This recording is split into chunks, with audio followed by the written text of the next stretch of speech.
So I was right and I was wrong at the same time. Nine Dot Studio, the developer behind Outward, has just announced Outward 2 and a couple of new games. Now, if you're following my main channel, you know that I recently posted a video where I overanalyzed one picture where Nine Dot Studio was teasing a new game, obviously, and I was convinced it was Outward 2, and I was completely wrong. However, I was not wrong about Outward 2 itself because it exists.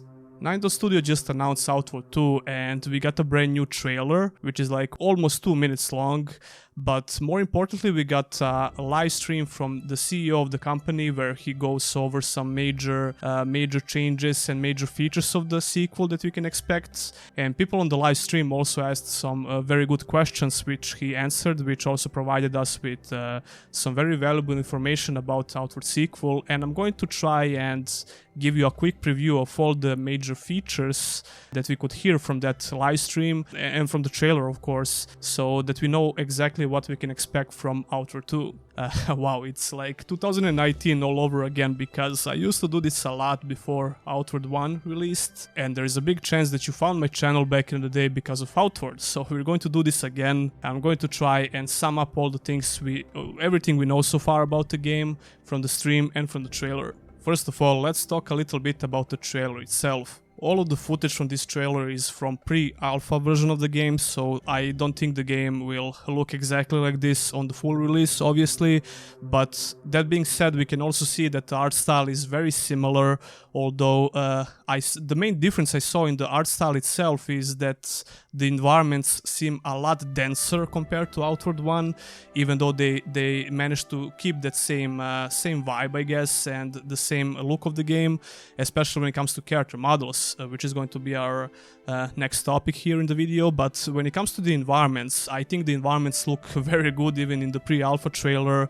It's obviously not like insane fidelity of graphics, right? The environments look very good if you ask me, even in the pre-alpha trailer, and like I said, the main difference seemed to be the density of areas and how dense the map itself feels and how many details are on the map and stuff like that. But we obviously only saw a couple of scenarios here and there and a couple of different areas, but I think it's enough to paint a picture of the sequel, and this is, to be honest, this is exactly how I imagine the sequel is going to look. And speaking of locations, the setting and the map itself is going to be on the far north of the main Outward map, and I believe Tremont is the name of one of the cities there. So the temperature is going to be very cold, so I guess we're going to prioritize the armor with cold resistance and stuff like that. I don't know about other zones and how they're going to handle that, because according to the main Outward map, it's almost all snowy there, snowy area, but that could change, right? They could easily change that with some different biomes and which are close by and something like that, but Guillaume said that the cold is going to be the main element over there, so yeah. So Guillaume said on the stream that there's going to be 4 major things that they want to improve in Outward sequel, which will be better storytelling, better character creation, better combat, and I believe more focus on making the world feel more alive. So let's start with character creation. Now, if you played Outward 1, you know that game doesn't have a great character creation. You only have a couple of options, and let's be honest, the character models look very bad. You will struggle if you want to make a good looking character in that game. I also don't like the fact that we didn't have any actual beards in the game that we can put on our characters, but yeah, I'm really glad they're going to focus on making a better character creation system, and I know that a lot of RPG players will be able to appreciate that. And we obviously don't know anything so far about any of these features except the fact that Guillaume, the CEO of the company, is talking about them. In the trailer we can only see like random scenes for the trailer, obviously, although on the other side we have character models in the trailer itself, which look very similar, if almost the same, like in the first game, with a couple of improvements here and there. But I don't think there is a major difference between character models in the first game and in this trailer. But then again, we have to remember it's a pre-alpha footage, so yeah, I just hope the character models will improve in the final version of the game. Then we have the storytelling, which is the next major focus of 9 Studios for the sequel. They plan to improve storytelling in general and quests, I assume, and which is also a welcoming feature, because if you think about it, Outward 1 was never that great when it comes to storytelling and quests, because the main storyline only had like 4 major quest lines in total, but what I liked about it is the ability to choose different factions, and it was not linear, so you had a lot of wiggle room in between. The focus was obviously on exploration itself and the combat and building your own unique character, right? But the story itself was not bad, but it can certainly get a lot better in the sequel. And I guess there's going to be a lot more voice acting now that 9 Studio has a lot more resources to pour into the game. So yeah, the first game was okay when it comes to the story. Definitely not a major focus of that game, not a major strength, not at all. But the ability to choose factions and the open nature of the game was something that I really appreciated, which gave it a lot of replay value. I'm expecting to see all of that in the sequel as well, and like Guillaume said, with improved storytelling in general, so it's going to be interesting to see how they're going to approach this aspect of the game. Guillaume said that improving the combat system in the sequel is one of the major goals, right? And we can also see in the trailer itself that we can now dual wield in the sequel. We can see the guy hitting the monster with a couple of one-handed swords, which wasn't possible in the first Outward game. And I would say that even animations in this pre-alpha version of the game look a bit better than Outward 1, although there is not a major difference. Guillaume said on the stream they're working really hard to improve the combat in general. Like I said, this will be one of their major focus for the sequel, so I expect to see at least a bit more improved animations and, you know, the combat in general. Although I think the combat in the first game was not that bad as some people made it out to be. I think it was more than functional, if not a bit clunky, but I think the complexity behind the gameplay systems and building a unique character was very good, and it will put a lot of other RPGs to shame, to be honest with you. But the combat itself could definitely have some more improvements that will pull some new people in the series. Well, it's kind of crazy to call Outward a series now, but that's what it's becoming, right?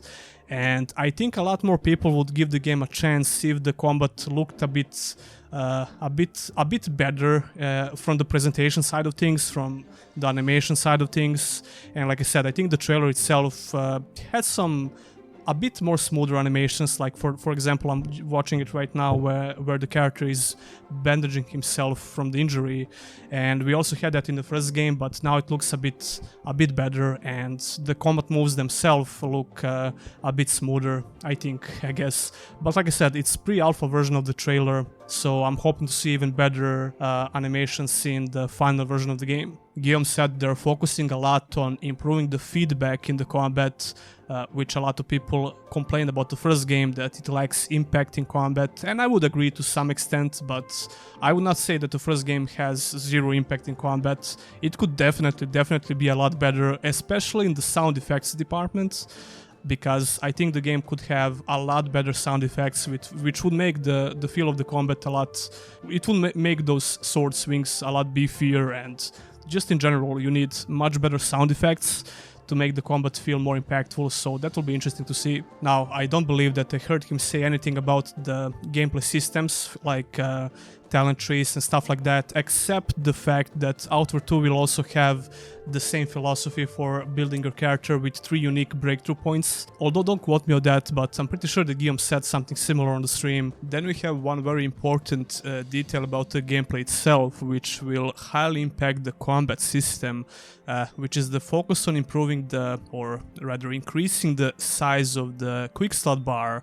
Now, if you played Outward 1, you know that you had 8 slots for 8 quick slots on your bar, whether you're on PC or on the console. You could use 8 different spells or abilities at once, but now that number is doubled. So Outward 2 will feature 16 quick slots, which is pretty good. And if you played Outward 1, like I said, if you played it seriously, you know that 8 is like not enough, and there wasn't a huge gap between the release date of the first game and the first mod I believe. Don't quote me on that, but I'm pretty sure this is the case, which introduced more quick slots.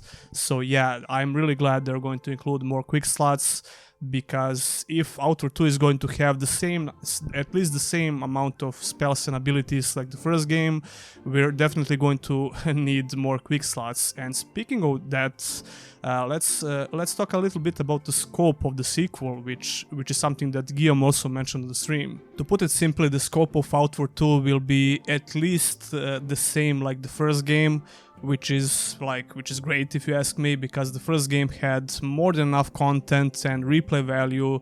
Like, you could easily invest 100 hours plus in it if you want to try different builds. Outward also had a lot of secrets to find, which you probably know if you watch my old videos. So yeah, if Outward 2 is the same, if Outward 2 has the same scope like the first game, we're going to be good.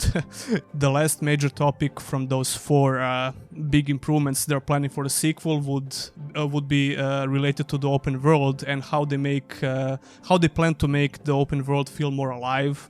I don't think he went into a great detail about this, but I'm going to assume that the NPC behavior is going to be a bit better than the first game, and just in general, we're going to see, I don't know, better AI in general, which would be the main thing in the game which can make the open world feel more alive, if you ask me.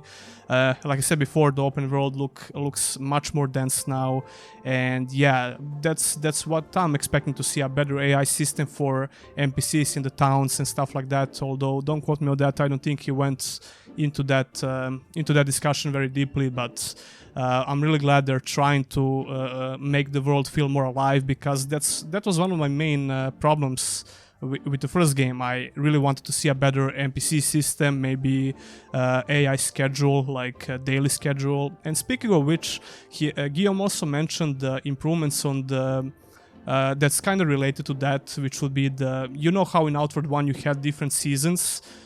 So you would see like rain or snow. The snow would cover the whole area of Cherzo after about 5 in-game days or something like that. But now they're focusing on making a full calendar seasonal feature in Outward 2, which would be much more complex than the first game.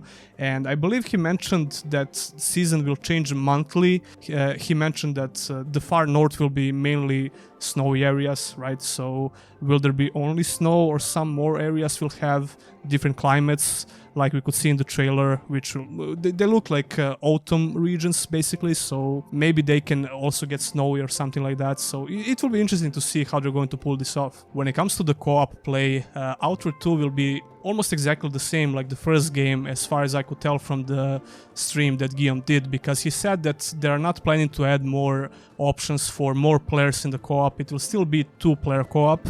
That's totally fine by me, because I think the split screen gameplay in Outward was top tier if you want to play with a friend. So even though I usually prefer to play these kinds of games in single player mode, and I had a lot of fun in single player mode, so it doesn't bother me, but I was glad that you always have that opportunity to play with another player, whether online or in local split screen co-op, which is a long forgotten feature, especially in RPGs on PC. So yeah, actually the whole theme of the trailer, where the narrator is mentioning not just the player but a couple of players or heroes actually, so that was really cool, because you have more than one hero in the game. The narrator is referring to them as a couple. They are not alone. They have each other's back when it matters. Which was really cool to see, actually. Another reason why they decided to not include more players in the co-op, because Guillaume said they still wanted to make a very similar experience to Outward 1, where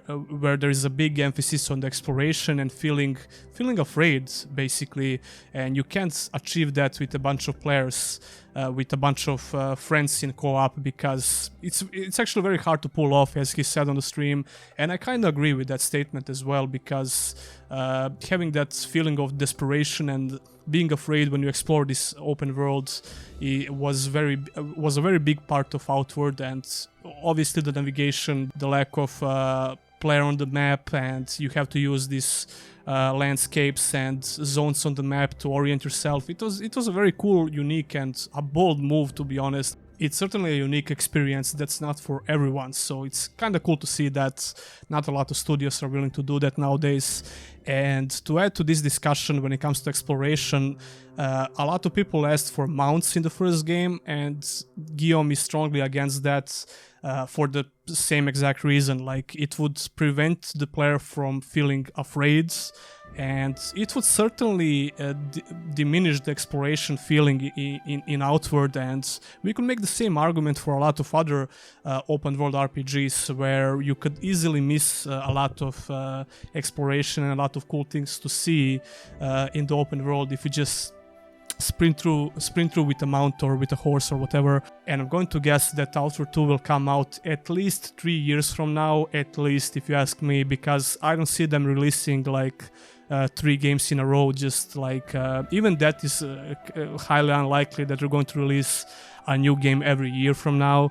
But I don't know, this is just pure speculation, so I don't think we're going to get Outward 2 at least for 3 more years. Anyway guys, that would do it for this video. This is my second channel where I talk about, well, pretty much everything that I want to talk about that I can't actually cover on the first channel. So yeah, subscribe to the second channel if you like this kind of content, and I'm planning to be a lot more active in this year on the second channel. I'm losing my voice and I have to sign off here, but tell me your opinion about Outward 2 in the comments below. Did you see the trailer and are you excited for the sequel?